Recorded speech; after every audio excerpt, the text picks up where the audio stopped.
Action. Police station లో కేసులు కానికుండా ఆవిడని ఎలా టార్చర్ పెట్టాడో అలాగే అసెంబ్లీలో 1 year నన్ను మరి రూల్స్ కి విరుద్ధంగా నిరంకుశంగా నన్ను సస్పెండ్ చేసినా కూడా ఏ కోర్టులో ఆయన శిక్షించలేకపోయినా ఏ ప్రజలు ఆయన్ని ప్రశ్నించలేకపోయారు అనుకున్నాడా?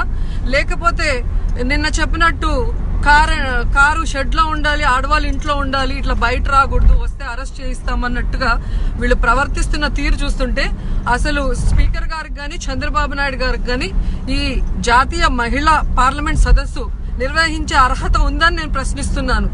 అసలు రమ్మనటం ఎందుకు, అరెస్ట్ చేయించడం ఎందుకు? అంత భయం ఉంటే ఎందుకు ఈ రోజు నన్ను రమ్మన్నారు?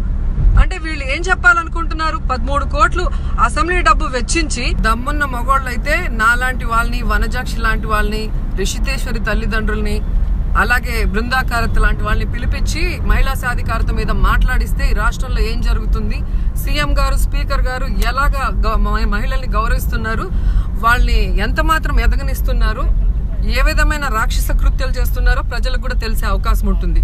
కానీ నిజంగా ఇంత పిరికి వాళ్ళు, ఇంత భయపడే వాళ్ళని నేను ఎక్కడా చూడలేదు ఏ రాష్ట్రంలో కూడా. మీకు ఈ వీడియో నచ్చితే ఒక లైక్ కొట్టండి, లేకపోతే కామెంట్ చేయండి, బట్ సబ్స్క్రైబ్ చేయడం మర్చిపోకండి.